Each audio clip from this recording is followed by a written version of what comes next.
Yeah. And I'll never forget that as I was dying and then I died, I could feel his tears drip on my face. I could feel them Wow. hit me, just like water droplets hit me and run, hit me and run.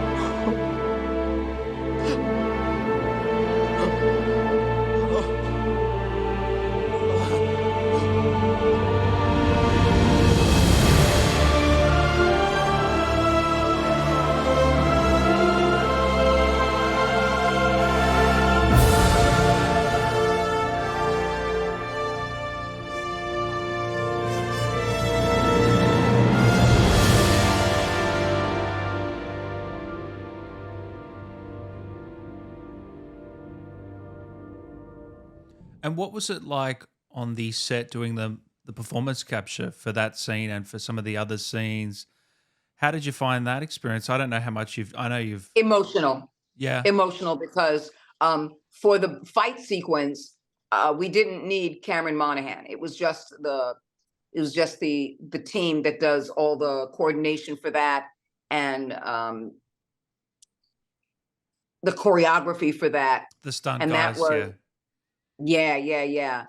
Uh, and so even still, it was emotional for me because I knew what it meant. Mm.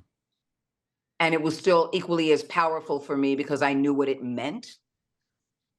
And so Darren Ross, who is a stunt coordinator, who's been doing this from the very beginning, and who happens to be an amazing and lovely man, as well as brilliant at what he does, and a spiritual gift to myself and a dear friend. It was not choreographed without that thought process in mind, the spiritual thought process, the beauty of it, the beauty of death, the power in the give and take. I mean, it was written as if it were, so to speak, and choreographed as if it were an orchestration. It was orchestrated. It was like an orchestra. Every song, every tune, the violin, the bassoon, the oboes, you know, everything was there. The cellos, the timpani, the timpani. It was just, he conducted it brilliantly. It was, honestly, it was Beethoven.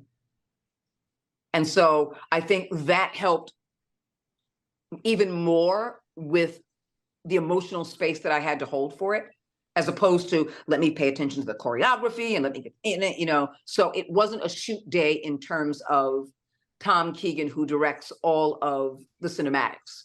Mm. It was just me and the stunt people. But it was no less emotional and no less powerful because of Darren Ross and what he choreographed. It was music. It was like listening to a song that makes you sad and melancholy, and you are in that moment, in that space of going, yeah, this is going to bring on a good cry for me. And in the final shooting in which I was to actually expire, that's when Tom Keegan took over the cinematics, and those became cinematics. And the only people that were there in the volume working on that was me, Cameron Monaghan, and Tom Keegan, the cinematic director. So that made it even that much more emotional. It was really oof. I feel it right now. It's coming up right now for me.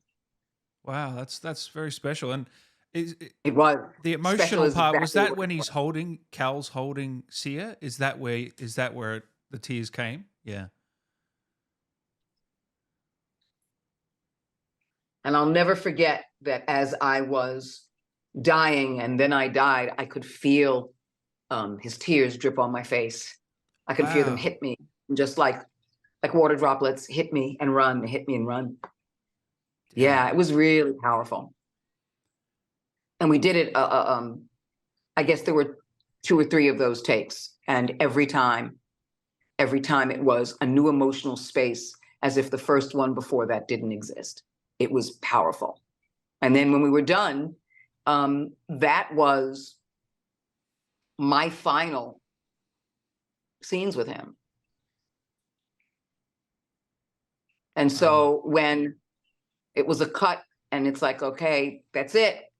We were both, Tamara and I were both kind of speechless, and we just hugged, and the waterworks came, and we talked about working together as we did, because now we're talking about from Star Wars Jedi Fallen Order to Star Wars Jedi Survivor to the next journey where we're doing this in what we do in our lives as Cameron Monaghan and Debra Wilson. Or I like to call him Cameron Mon the Man. Because he's the man. Nice. Cameron Mon the Man. We should give him some props. He's really great in this. Huge in both props. games. Yeah. He's brilliant. He's And brilliant. on the set, a consummate professional, and knows video games as well, inside and out. I learned from him. I learned more from him than he learned from me. I learned way more from him in what he was doing. I watched everything that he did in one thing. And I listened to every comment and every note and everything that he was giving to the writers and to the game devs, and to the story narrators, the Sony people, Respawn people. Oh, so he was giving detailed notes on scenes and stuff like that. Yeah, about like, what about this? What about this? And it all made sense. So I really learned a lot from him, because his investment in Cal Kestis, and his investment in the Star Wars franchise, and in his investment in his portrayal runs extremely deep. His investment in how it's going to look as a game runs extremely deep. His commitment is unquestionable. His commitment to his craft is unquestionable. Unquestionable. I learned way more from him than he did from me. And was the chemistry always there between you two from the first scene you did together? Because that's what it felt like. Even when we just met. Yeah. Yeah, we were always. It's interesting because when you keep your energy open to people, and people are willing to let you know who they are by their energy and how they work and their stuff. He's just a very down to earth and very committed guy to what he does. And I would be remiss if I never told him that each time that I watched something and that I was impressed. I let him know that.